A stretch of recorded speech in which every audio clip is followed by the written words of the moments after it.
আমার হাতে নার্জো নামে যে বক্সটা দেখতে পাচ্ছেন সেটা নিয়ে অনেকের মনেই অনেক প্রশ্ন আছে এবং ম্যাক্সিমাম মানুষের প্রশ্ন হচ্ছে এই বক্সের মধ্যে আসলে কি আছে।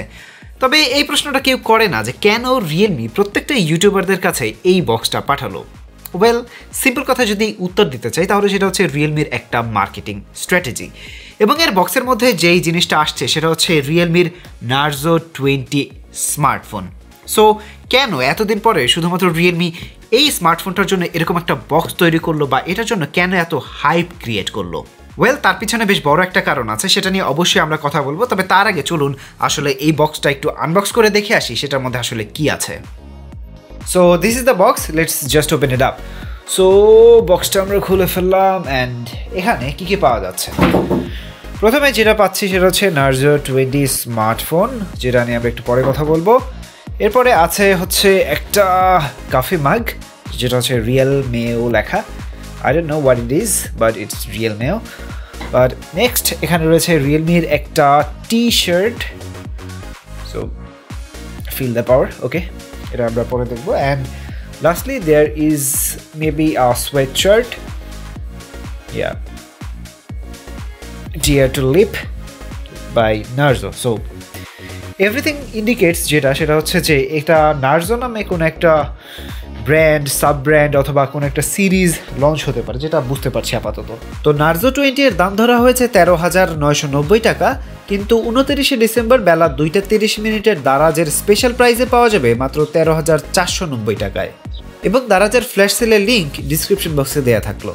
সো বক্সের মধ্যে কি আছে তা দেখে আপনারা অবশ্যই বুঝতে পারছেন এই বক্সটা শুধুমাত্র হাইপের জন্য দেয়া হয়েছিল, যাতে সবাই নার্জো নামটা নিয়ে অনেক বেশি কথা বলে। এবং এর অন্যতম কারণ হচ্ছে আমার কাছে যেটা মনে হয় সেটা হচ্ছে রিয়েলমি নার্জো নামে আরেকটা ব্র্যান্ড বাংলাদেশে ইন্ট্রোডিউস করতে চাচ্ছে। এই জন্য দেখতে পাবেন এই স্মার্টফোনটার দিকেও যদি তাকাই, মানে নার্জো 20 স্মার্টফোনটার দিকে তাকাই, তাহলে এটার পিছনে দেখবেন নার্জো নামে একটা ব্র্যান্ডিং দেওয়া আছে, যেটা নিচে হালকা করে লেখা আছে ডিজাইন বাই রিয়েলমি। সো অনেক ক্লিয়ারলি ইন্ডিকেট করছে যে বাংলাদেশের নার্জো নামে আলাদা একটা ব্র্যান্ড তৈরি হবে, যেখানে বিভিন্ন স্মার্টফোন আসলে লঞ্চ করা হবে। এবারে স্মার্টফোনটার পিছনের দিকে তাকালে আমার ডিজাইনটা অনেক বেশি ভালো লেগেছে। এটা অনেকটা রিয়েলমি C15 কিংবা C12 এর মতোই হাতে ধরতে, বাট এটার পিছনের গ্রেডিয়েন্ট ডিজাইনটা অনেকটা ভি শেপের, যেটা দেখতে পার্সোনালি আমার কাছে C15 কিংবা C12 থেকে অনেক বেশি সুন্দর লেগেছে। নার্জো 20 ওজনে 208 গ্রাম, সেই জন্য হাতে নিলে খুব একটা হালকা ফিল হয় সেটা আমি বলবো না, বেশ ভালো রকমেরই হেভি ফিল হয়। তবে যেহেতু এর সাইডগুলো রাউন্ডেড সেই জন্য হাতে নিলে কমফোর্টেবলি ফিল হয়, এবং আমি দীর্ঘ সময় ব্যবহার করে দেখেছি খুব একটা আনকমফোর্টেবল কিন্তু আসলে ফিল হয় না। কিন্তু যেহেতু এর পিছনের ব্যাক পার্টটা একটু স্লিপারি আমার কাছে মনে হয়েছে, এই জন্য হাতে খুব একটা ভালো গ্রিপ পাচ্ছিলাম না। সো আপনাদেরকে ডেফিনেটলি সাজেশন থাকবে একটা প্রোটেক্টিভ কেস এটার সাথে ইউজ করার জন্য, তাহলে হয়তো ভালো গ্রিপ পাবেন।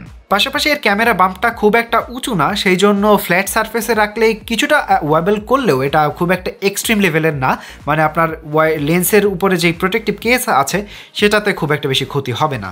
বিল্ড ম্যাটেরিয়ালের কথা বলে এর বডি এবং ব্যাক পার্ট পুরোটাই প্লাস্টিকের তৈরি, সো দীর্ঘ সময় ব্যবহার করলে এটাতে স্ক্র্যাচ পড়ে যাওয়ার সম্ভাবনা আছে। পাশাপাশি হাতে ধরলেও যে খুব একটা প্রিমিয়াম ফিল পাওয়া যায় সেটা কিন্তু না। সো আমি আপনাদেরকে ডেফিনেটলি সাজেস্ট করবো এটাকে স্ক্র্যাচ রেজিস্ট্যান্ট বানানোর জন্য একটা এক্সট্রা প্রোটেক্টিভ কেস কিনে নেওয়ার জন্য। ফোনের ডান দিকে পাওয়ার বাটন এবং ভলিউম রকার দেওয়া আছে। বাম দিকে রয়েছে একটা ট্রিপল সিম কার্ড স্লট, মানে এখানে একই সাথে আপনারা দুইটা সিম কার্ড এবং একটা এসডি কার্ড ব্যবহার করতে পারবেন। এবারে যদি নিচের দিকে তাকাই তাহলে একটা USB Type-C পোর্ট দিয়ে দেওয়া হয়েছে, যেটা অবভিয়াসলি ভালো ব্যাপার।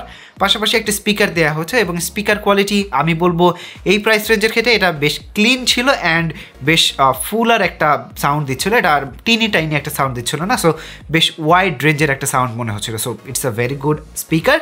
পাশাপাশি এখানে 3.5mm একটা হেডফোন দেওয়া হয়েছে এবং হেডফোন আউটপুট অ্যাজ অলওয়েজ রিয়েলমির অন্যান্য স্মার্টফোনগুলোর মতোই বেশ ভালো ছিল, মানে এই প্রাইস রেঞ্জের অন্যান্য স্মার্টফোন থেকে এর 3.5mm headphone output is very good. এবং নিচের দিকে সিঙ্গেল একটা মাইক্রোফোন পোর্ট দেওয়া আছে, এখানে কোনো রকমের সেকেন্ডারি মাইক্রোফোন দেওয়া হয়নি, যেটা অ্যাকচুয়ালি নয়েজ ক্যান্সেলিংয়ের জন্য ব্যবহার করা হবে। এবং এই নয়েজ ক্যান্সেলিংটা তখনই কাজে লাগবে যখন আপনি স্মার্টফোনে কথা বলতে যাবেন। এবং এটা যদি কল কোয়ালিটির কথা বলি তাহলে আমি বলবো এটার কল কোয়ালিটি বেশ ভালো ছিল। আমি নর্মালি বাসার মধ্যে কথা বলেছি, সো বাসার মধ্যে খুব একটা নয়েজ থাকে না এবং নয়েজ ক্যান্সেলিং মাইক্রোফোনের খুব একটা প্রয়োজন নেই এই ক্ষেত্রে।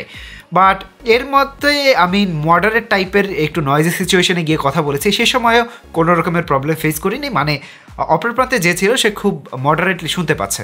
ফোনটিতে ব্যবহার করা হয়েছে রিয়ার মাউন্টেড ফিঙ্গারপ্রিন্ট সেন্সর, আমার ব্যবহারে যেটা খুব ফাস্ট অ্যান্ড অ্যাকুরেটলি কাজ করেছে, এবং সামনের দিকে ফেস আনলকেরও সুবিধা আছে যেটা মোটামুটিভাবে বেশ ফাস্ট অ্যান্ড অ্যাকুরেটলিই কাজ করে। এবং ফেস আনলকের জন্য এখানে টিয়ার ড্রপ নচের মধ্যে 8 মেগাপিক্সেলের একটা সেলফি শুটার দেওয়া হয়েছে, যেটার অ্যাপারচার হচ্ছে f2.8।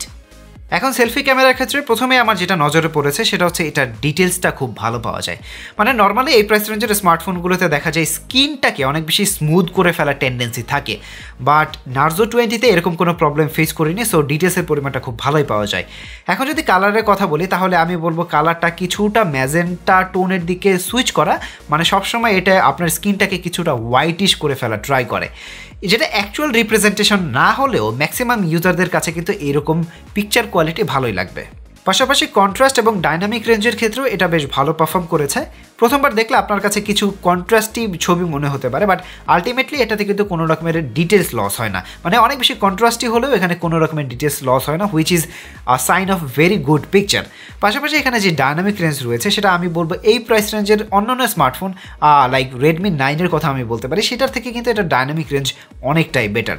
আপনারা এই ছবিটাতে দেখতে পাচ্ছেন এখানে পিছনে হার্শ সানলাইট থাকা সত্ত্বেও বেশ ভালো রকমের কিন্তু ফেসটাকে ডিটেক্ট করতে পেরেছে, ফেসটার ডিটেলসটা ভালোভাবে ধরে রাখতে পেরেছে।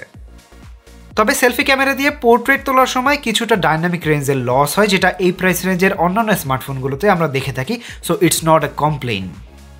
রিয়ার ক্যামেরার কথা বলে এখানে ট্রিপল ক্যামেরা সেটআপ ব্যবহার করা হয়েছে, যাদের মধ্যে প্রাইমারি ক্যামেরাটা হচ্ছে 48 মেগাপিক্সেলের f1.8 সেন্সর, পাশাপাশি 8 মেগাপিক্সেলের আলট্রা ওয়াইড অ্যাঙ্গেল লেন্স এবং একটা 2 মেগাপিক্সেলের ডেপথ সেন্সর দেওয়া হয়েছে। মেন ক্যামেরার ক্ষেত্রে প্রথমে আমার যে জিনিসটা নজরে পড়েছে সেটা হচ্ছে এটা ছবিটাকে কিছুটা ওভার শার্পেন করে ফেলে, মানে এটা কিছুটা ডিটেলস এক্সট্রা বের করার জন্য এখান থেকে কিছুটা শার্পেনিং ব্যবহার করে, সেটা খুব একটা খারাপ ব্যাপার না, বাট ইটস দেয়ার।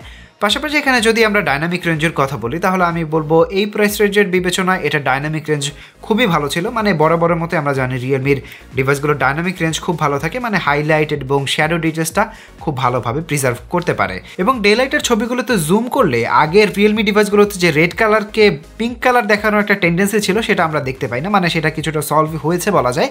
পাশাপাশি এখানে যেই নয়েজের পরিমাণের কথা যদি বলি তাহলে ডে লাইটে খুব একটা নয়েজ পাওয়া যায় না, বিকজ এটা ডে লাইটেও বেশ স্মুথ করে ফেলে ছবিটাকে, যে জন্য নয়েজগুলো খুব একটা নোটিস করা যায় না। ফোনটাতে 48 মেগাপিক্সেলের ডেডিকেটেড একটা মোড দেওয়া আছে, মানে এখানে রেগুলার 12 মেগাপিক্সেলের পাশাপাশি 48 মেগাপিক্সেলেও আপনি ছবি তুলতে পারবেন। তবে 48 মেগাপিক্সেলে কিছুটা বেটার ডিটেলস পাওয়া গেলেও ডে লাইটে কিন্তু এখানে কিছুটা নয়েজের পরিমাণ আমি লক্ষ্য করেছি, সো এটা একটু খেয়াল রাখবেন। 8 মেগাপিক্সেলের আলট্রা ওয়াইড অ্যাঙ্গেল ক্যামেরাটা 119 ডিগ্রি ফিল্ড অফ ভিউ দিতে পারে, যেটা রেগুলার ক্যামেরা থেকে অনেক বেশি ওয়াইড। পাশাপাশি এখানকার যদি আমরা কালারের কথা বলি তাহলে আমি বলবো এটা একদম রেগুলার ক্যামেরার মতোই কালার প্রডিউস করতে পারে। ইভেন ডাইনামিক রেঞ্জে এটা রেগুলার ক্যামেরার থেকেও কিছুটা বেটার রেজাল্ট দিয়েছে আমাকে মাঝে মধ্যে, সো ডাইনামিক রেঞ্জ এবং কালার ওয়াইজ কোনো প্রবলেম নেই। যখন আপনারা এটা যদি একটু কন্ট্রাস্টের কথা বলি তাহলে আমি বলবো এটা শ্যাডো এরিয়াটাকে কিছুটা ডার্ক করে ফেলতে পারে, পাশাপাশি এখানে ডিটেলসের পরিমাণটাও রেগুলার ক্যামেরা থেকে অনেকটাই কম। এছাড়া ডে লাইটেও এটা কিছুটা নয়েজ রিডাকশন করে ছবিটাকে স্মুথ করে ফেলা ট্রাই করে, পাশাপাশি যে এটার যেই এজেসগুলো থাকে লেফট কিংবা রাইট সাইডের এজেস সেগুলোতে কিছুটা ডিস্টরশন তো আমরা লক্ষ্য করতেই পারি, পাশাপাশি ওই সাইডগুলোতে কালারগুলো একটু ফ্র্যাজাইল হয়ে থাকে। বাট ওভারঅল আমি যদি চিন্তা করি এটার ক্যামেরা কোয়ালিটি ডে লাইটের ক্ষেত্রে তাহলে আমি বলবো রেগুলার ক্যামেরা এবং আলট্রা ওয়াইড অ্যাঙ্গেল ক্যামেরা এই প্রাইস রেঞ্জের তুলনায় খুব ভালো পারফর্ম করেছে। এই প্রাইস রেঞ্জের অন্যান্য স্মার্টফোনগুলো যেরকম পারফর্ম করে তা সেগুলোর মধ্যে অন্যান্য দিকে পারফর্ম করেছে, এবং ডাইনামিক রেঞ্জটা কিছুটা বেটার অন্যান্য স্মার্টফোনের তুলনায়। এছাড়া ভিডিওর ক্ষেত্রে এখানে 1080 পিক্সেল 60 fps এবং 1080 পিক্সেল 30 fps এর ভিডিও শুটিংয়ের মোড পাবেন। 60 fps এ কোনো রকমের স্ট্যাবিলাইজেশন দেওয়া হয়নি, সো এটাতে খুব একটা স্ট্যাবিলিটি পাবেন না, অ্যান্ড আমার সাজেশন থাকবে 60 fps এ কোনো রকমের ভিডিও না করার। এখানে যদি 1080p 30 ফ্রেমস পার সেকেন্ডের কথা বলি তাহলে বলবো এখানে কিছুটা স্ট্যাবিলিটি রয়েছে, মানে 60 fps এর থেকে বেটার স্ট্যাবিলিটি রয়েছে, বাট ইটস নট এনাফ। মানে আমার কাছে মনে হয়েছে আরেকটু যদি বেটার স্ট্যাবিলিটি থাকতো তাহলে আরও অনেক ভালো হতো। বাট এই ফোনটার স্ট্রংগেস্ট পয়েন্ট আমার কাছে মনে হয়েছে এটা লো লাইটিং ক্যাপাবিলিটি, মানে লো লাইটে কোনো রকমের নয়েজ তো আপনি পাবেনই না, পাশাপাশি এখানে ডিটেলসের পরিমাণটাও কিন্তু বেশ ভালো থাকে। এছাড়া যে স্লো শাটারের প্রবলেমগুলো থাকে লো লাইটে গেলে সেরকম কোনো প্রবলেমও আমি এখানে খুঁজে পাইনি। পাশাপাশি এখানে যে কালারগুলো পাওয়া যায়, কন্ট্রাস্ট পাওয়া যায়, সেগুলো এক্সট্রিমলি গুড বলে মনে হয়েছে আমার কাছে। তবে হিউম্যান সাবজেক্টের ছবি তুলতে গেলে মাঝে মধ্যে স্কিন টোনটাকে একটু উল্টাপাল্টা করে ফেলে, বাট এইটা আসলে এই প্রাইসের যে স্মার্টফোনের ক্ষেত্রে খুব একটা কমপ্লেন করার মতো না। এর আগে আমরা দেখেছিলাম গত বছরের রিয়েলমি 5i যে স্মার্টফোনটা ছিল সেটা কিন্তু লো লাইটে গেলে ডাইনামিক রেঞ্জ বা অ্যালগোরিদমে কোনো একটা ঝামেলা ছিল, যেই জন্য হোয়াইট কালারটা খুব ভালোভাবে রিপ্রেজেন্ট করতে পারতো না। বাট এবছর নার্জো 20 কিন্তু বেশ ভালো রকমের একটা ক্যামেরা আউটপুট আমাদেরকে দিতে পেরেছে। এখন ওভারঅল যদি আমি ক্যামেরার কোয়ালিটির কথা বলি তাহলে আমি বলবো এটা যেই কালারগুলো মোটামুটি অ্যাকুরেট ছিল, কন্ট্রাস্ট লেভেল ভালো ছিল, ডাইনামিক রেঞ্জ বেশ ভালো রকমেরই ছিল, তবে ভিডিওর স্ট্যাবিলিটি খুব একটা ভালো ছিল না। বাট ওভারঅল যদি আমি বলি তাহলে আমি বলবো এই প্রাইস রেঞ্জে এটা আপনাকে বেশ ভালো রকমের ছবি আউটপুট, কিন্তু আপনাকে বেশ ভালো রকমের ইমেজ আউটপুট আপনাকে দিতে পারবে। এখন কম প্রাইসের স্মার্টফোনগুলোতে যে জিনিসটা আমরা দেখতে পাই তারা কস্ট কাটিং নর্মালি করে থাকে ডিসপ্লেতে, কারণ সুপার অ্যামোলেড ডিসপ্লেগুলোর প্রাইস আইপিএসের তুলনায় অনেক বেশি থাকে এবং সেই জন্য এগুলোতে মোটামুটিভাবে আইপিএস ডিসপ্লেই ব্যবহার করা হয় এবং আইপিএস ডিসপ্লে খুব একটা খারাপ না, বাট এখানে 720 পিক্সেলের ডিসপ্লে ব্যবহার করা হয়েছিল। আমরা ডেফিনেটলি 1080 পিক্সেল আশা করেছিলাম, বাট এখানে আইপিএস ডিসপ্লে দেওয়া হয়েছে। বাট আইপিএস ডিসপ্লে দেওয়া মানে যে এটা খারাপ কোয়ালিটির একটা আইপিএস ডিসপ্লে সেটা কিন্তু না। সত্যি বলতে এটার যেই ডিসপ্লে মানে রিয়েলমি সবসময় 720 পিক্সেলের ডিসপ্লে দিয়ে থাকে, 12, 13, 14, 15 ইভেন 19,000 টাকা 20,000 টাকা দামেও তারা 720 পিক্সেলের ডিসপ্লে দিয়ে থাকে। বাট যে জিনিসটা তাদের ভালো সেটা হচ্ছে তারা ডিসপ্লে কোয়ালিটিটা কিন্তু খুব ভালো মানের দিয়ে থাকে, মানে এখানে কালার, কন্ট্রাস্ট, ডাইনামিক রেঞ্জ কিংবা ব্রাইটনেস নিয়ে কোনো রকমের প্রবলেম হয় না। আপনি ডে লাইটে একদম ডিরেক্ট সানলাইটে ইউজ করতে পারবেন, কোনো রকমের প্রবলেম আমি ফেস করিনি। তবে এটাতে যে ডিটেলসের ঘাটতি পাওয়া যায় সেটা কিন্তু এখানে আমি নোটিস করিনি। মানে এর আগে C12 কিংবা C15 এই দুইটা স্মার্টফোনই কিন্তু 720 পিক্সেলের ডিসপ্লের সাথে এসেছিল, বাট সেগুলোতে আমি ডিটেলসের ঘাটতি লক্ষ্য করেছিলাম, বাট এইটা ইউজ করার সময় আমি খুব একটা ডিটেলসের ঘাটতি আসলে লক্ষ্য করিনি। শুধুমাত্র যখন নোটিস করেছি সেটা হচ্ছে ইউটিউবে কোনো ভিডিও প্লে করার সময়। ইউটিউবে ভিডিও প্লে করলে কিছুটা শার্পনেসের ঘাটতি ডেফিনেটলি আপনার চোখে পড়বে, বাট হ্যাঁ প্রাইস বিবেচনা করলে একটা অফিসিয়াল ডিভাইস হিসেবে আমি খুব একটা কমপ্লেন করার জায়গা পাচ্ছি না আসলে, কারণ অফিসিয়াল হিসাব করলে এর চাইতে আপনার 1-2 হাজার টাকা বাড়ালে হয়তো আপনি 1080 পিক্সেলের ডিসপ্লের কোনো স্মার্টফোন পাবেন, বাট সেগুলোর ডিসপ্লের কোয়ালিটি কিন্তু আবার এটার মতো না। ডেফিনেটলি এটার ডিসপ্লে কোয়ালিটি ওই 1080 পিক্সেলের ডিসপ্লেগুলোর থেকে অনেকটাই বেটার। এখন ডিসপ্লের প্রোটেকশন হিসেবে এখানে ব্যবহার করা হয়েছে কর্নিং গরিলা গ্লাস 3, যেটা খুবই ভালো ব্যাপার, মানে স্ক্র্যাচ এবং ডাস্ট নিয়ে খুব একটা বেশি প্রবলেম হবে না। তারপর আমি সাজেস্ট করবো এটার উপর একটা স্ক্রিন প্রোটেক্টর লাগিয়ে নেয়ার। তবে যদি আমরা এটার টাচ রেসপন্স এবং টাচ ল্যাটেন্সি নিয়ে কথা বলি তাহলে আমি বলবো আমার ডে টু ডে লাইফের ইউসেজে খুব ভালোভাবেই এটা চালাতে পেরেছি। টাচ লেটেন্সি কিংবা এই টাইপের কোনো ইস্যু আমার চোখে খুব একটা পড়েনি। রেগুলার ইউআই নেভিগেশন বেশ ফাস্ট অ্যান্ড ফ্লুইড ছিল, কোনো রকমের হিকআপ বা ল্যাগ জনিত ইস্যু আমি খেয়াল করিনি। ইউআই এর ক্ষেত্রে আমার কাছে যে জিনিসটা সবচেয়ে বেশি ভালো লাগে রিয়েলমি এর ক্ষেত্রে, যে তাদের ইউআইটাতে অনেক কিছু থাকে, মানে অনেকগুলো অ্যাপস প্রি ইনস্টল থাকে এবং সেগুলো আপনি চাইলে ডিলেটও করে দিতে পারবেন, এবং এতগুলো অ্যাপস প্রি ইনস্টল থাকার পরেও এটা কিন্তু আপনার কোনো রকমের প্রবলেম হয় না পারফরমেন্সের ক্ষেত্রে, মানে পারফরমেন্স বা ডে টু ডে লাইফের ইউআই ন্যাভিগেশনে কোনো রকমের প্রবলেম হয় না। এখন রিয়েলমি ইউআই এর কিছু কিছু জিনিস আমার কাছে পার্সোনালি খুবই ভালো লাগে, যেমন এখানে একটা অ্যাপ ট্রে আছে, মানে একই সাথে সবগুলো অ্যাপস পাওয়া যায়, পাশাপাশি অ্যাপ সার্চিংয়েরও অপশন আছে। এছাড়া যেই কলিং অ্যাপটা রয়েছে সেটার মাধ্যমে আপনি কল রেকর্ড করতে পারবেন, which is a very good thing. এর আগে যেই রিয়েলমি C15টা বাজারে এসেছিল সেটাতে গুগলের ডায়ালার এবং গুগলের মেসেজিং অ্যাপস ইনস্টল করা ছিল, সো ওইখানে প্রবলেম ছিল যে আপনি কল রেকর্ডিং করতে পারতেন না, বাট এটাতে কল রেকর্ডিংয়ের অপশনটা আছে। এছাড়া গেম স্পেস এবং পারফরমেন্স মোড নামে একটা অপশন আছে, যেটার মাধ্যমে ফোনটার যেই সিপিইউটা রয়েছে সেটা অনেক বেটার ক্লক স্পিডে রান করা শুরু করবে। এখন চিপসেটের কথা বললে এখানে ব্যবহার করা হয়েছে মিডিয়াটেকের হিলিও G85 প্রসেসর, যেটা একটা গেমিং প্রসেসর বলা চলে এই প্রাইস রেঞ্জের ক্ষেত্রে। আর যেহেতু এখানে 720 পিক্সেলের ডিসপ্লে দেওয়া হয়েছে সেই জন্য মিডিয়াটেকের হিলিও G85টা কিন্তু বেশ ভালো পারফর্ম করতে পেরেছে আমার রেগুলার ইউসেজে। পাশাপাশি এখানে যেহেতু 4GB র্যাম এবং 64GB স্টোরেজ ব্যবহার করা হয়েছে সেই জন্য কোনো গেম লোড হতে বা গেম প্লেব্যাকের সময় খুব একটা হিকআপ বা ল্যাগজনিত ইস্যু আমি খেয়াল করিনি। ফোনটার র্যাম এবং রমের স্পিড আমরা টেস্ট করেছিলাম এবং এখানে সিকোয়েন্সিয়াল রাইটিং আমরা 97 MB/s পেয়েছি এবং সিকোয়েন্সিয়াল রিডিং পেয়েছি 250 MB/s। এছাড়া 4K রাইটিংয়ের ক্ষেত্রে 8 MB/s স্পিড পেয়েছি এবং মেমোরি বা র্যামের ক্ষেত্রে আমরা 4 GB/s স্পিড পেয়েছি।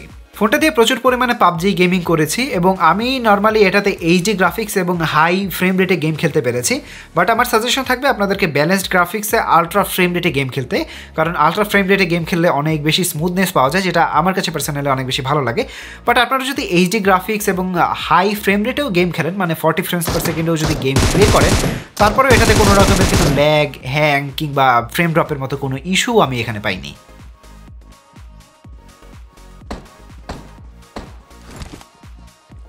এছাড়া এখানে আমি অ্যাসফাল্ট 9 খেলেছি হাই গ্রাফিক্সে, কোনো রকমের কোনো প্রবলেম আমি এখানে অ্যাকচুয়ালি ফেস করিনি। অ্যাকচুয়ালি আমি এই ভিডিওটা শ্যুট করার সময় একই সাথে গেম রেকর্ড করেছি এবং গেম প্লেব্যাক করেছি, বাট কোনো রকমের প্রবলেম কিন্তু আমি এখানে পাইনি। এছাড়া ফ্রি ফায়ার এবং কল অফ ডিউটিও আমি খেলতে পেরেছি। যারা কল অফ ডিউটি ইউজার আছেন তারা পাবজির থেকে অনেক বেটার গ্রাফিক্সকালের এক্সপিরিয়েন্স এবং বেটার স্মুথলি গেম খেলতে পারবেন। এবং যেহেতু কল অফ ডিউটি অনেক বেশি অপটিমাইজড একটা গেম, সেই জন্য আমি যতক্ষণ পর্যন্ত গেমিং করেছি কোনো রকমের হিকআপ বা ল্যাগের মতো ইস্যু পাইনি। পাশাপাশি অনেকক্ষণ গেমিং করার পরেও স্মার্টফোনটা খুব একটা বেশি গরম হয়নি, সেটা হচ্ছে সবচেয়ে ভালো দিক। নর্মালি দেখা যায় যে মিডিয়াটেকের প্রসেসরগুলোতে কিছুটা গরম হয়ে যায়, বাট এখানে খুব একটা গরম হচ্ছিল না। মেবি এটা যেহেতু শীতকাল চলছে সেই জন্য গরম হচ্ছে না, বাট এটা খুব একটা বদার করেনি অ্যাকচুয়ালি আমাকে এই সিজনে। এখন গেমিংয়ের পরে এখানে আমি স্ট্রেস টেস্ট চালিয়েছিলাম 30 মিনিটসের মতো, এবং 30 মিনিটসে এটা মোটামুটিভাবে একদম টপ স্পিড বা টপ ক্লক স্পিডেই রান করেছে 0 থেকে 30 মিনিটস পর্যন্ত, এবং এক সময় কোনো রকমের পারফরমেন্স ইস্যু আমার চোখে পড়েনি এবং কোনো রকমের গরমে এই ফোনটা হয়ে যায়নি। সো বলা যায় যে রিয়েলমি আসলে এই স্মার্টফোনটাতে খুব ভালোভাবে অপটিমাইজ করতে পেরেছে, এবং বোঝাই যাচ্ছে নার্জোটাকে তারা বেশ ভালো একটা ব্র্যান্ড হিসেবে প্রতিষ্ঠিত করতে চাচ্ছে, যে জন্য এই স্মার্টফোনটাতে কোনো রকমের কমতি রাখেনি, কোনো রকমের হাই প্রাইসিংও এখানে অ্যাকচুয়ালি রাখেনি। ইভেন ইউআইয়ের মধ্যে কোনো রকমের অ্যাড আমরা এখানে পাইনি। পাশাপাশি এখানে যেই ব্যাটারি দেওয়া হয়েছে সেটাও 6000 মিলিঅ্যাম্পিয়ারের, এবং সত্যি বলতে আমি এই ব্যাটারিটা দিয়ে 3 দিন চালিয়ে নিতে পেরেছি, because I am not a heavy user. আমি নর্মালি গেম খুব কম খেলি, নর্মালি সোশ্যাল মিডিয়া ব্রাউজিং, ইউটিউবে ভিডিও দেখা, স্ক্রিপ্টিং এই ধরনের কাজও করে থাকি, এবং আমি নর্মালি 3 দিনের ব্যাটারি ব্যাকআপ এখান থেকে আমি পেয়েছি। বাট যারা হেভি গেমার আছেন তারপরেও কিন্তু আপনারা একদিন অনায়াসে ব্যাটারি ব্যাকআপ পাবেন, এবং যারা মডারেট ইউজার আছেন তারা অনায়াসে 2 দিনের ব্যাটারি ব্যাকআপ পাবেন। পাশাপাশি এখানে যেহেতু 18 ওয়াটের ফাস্ট চার্জার বক্সের মধ্যে দেওয়া আছে, সেই জন্য এটা চার্জ করতে আমার 2 ঘন্টা 40 মিনিটের মতো সময় লেগেছিল। So charging speed is not a issue, but এটা যদি আপনি আধা ঘন্টা চার্জ দেন বা 1 ঘন্টার মতো চার্জ করেন, তাহলে মোটামুটিভাবে আপনি সকালে চার্জ দিলে সন্ধ্যা পর্যন্ত চালাতে পারবেন এরকম চার্জ, কিন্তু এটা আধা ঘন্টা 1 ঘন্টা চার্জ দিলে হয়ে যাবে, which is a good sign, specially 13,490 টাকা যদি এটার প্রাইস কনসিডার করি। সো ওভারঅল আমি যদি এই স্মার্টফোনটার একটা সামারি করি, যে এটার যে ডিসপ্লে কোয়ালিটি পাওয়া যায়, এটাতে যে ক্যামেরা সেট আপ আপনি পাচ্ছেন, এটাতে যে ইউআই পাচ্ছেন, এটাতে যে ব্যাটারি এবং চার্জিং পাচ্ছেন, সব কিছু মিলিয়ে কিন্তু এটা খুবই ভালো একটা ডিভাইস। স্পেশালি আমরা দেখেছি পোকো যখন তাদের প্রথম স্মার্টফোন লঞ্চ করেছে সেটা কিন্তু বেস্ট ভ্যালু ফর মানি ছিল। আবার বাংলাদেশে যখন রিয়েলমি প্রথম এসেছিল তখন তাদের বেস্ট ভ্যালু ফর মানি ছিল লাইক রিয়েলমি 5i আর রিয়েলমি C3 স্মার্টফোনগুলো, এবং রিয়েলমি নার্জো বাংলাদেশে যখন আসতে যাচ্ছে তখন এটাই তাদের best value for money device হতে যাচ্ছে বলে আমার কাছে মনে হয়। সো আমি আপনাদেরকে স্ট্রংলি সাজেস্ট করবো এই স্মার্টফোনটা কিনে নেওয়ার, কারণ ভবিষ্যতে এত ভালো স্মার্টফোন আপনারা পাবেন কি না বা এত গুড ভ্যালু ফর ইয়ার মানি পাবেন কি না সেটা কিন্তু বলা যাচ্ছে না। But definitely Narzo 20 it is a very good phone, specially 13,490 টাকা যদি আমরা কনসিডার করি। নাও আমার সাজেশন হচ্ছে আগামীকালকে যে দারাজের ফ্ল্যাশ সেল আছে সেখান থেকে আপনারা 500 টাকা ডিসকাউন্টে এই স্মার্টফোনটা কিনে নিন, এবং দারাজের ফ্ল্যাশ সেলের লিঙ্কটা আমি আমার ডিসক্রিপশন বক্সে দিয়ে রাখবো ডেফিনেটলি। বাট আপনাদের কাছে রিয়েলমি নার্জো 20 স্মার্টফোনটা অ্যাকচুয়ালি কেমন লাগলো সেটা আমাদেরকে অবশ্যই কমেন্ট করে জানিয়ে দিবেন। আর ভিডিও ভালো লাগলে ভিডিওতে লাইক দিয়ে চ্যানেলে সাবস্ক্রাইব করে বেল বাটনে ক্লিক করে রাখবেন। তো আজকের মতো এখানে বিদায় নিচ্ছি, টাটা বাই বাই, দেখা হবে পরে কোনো ভিডিওতে।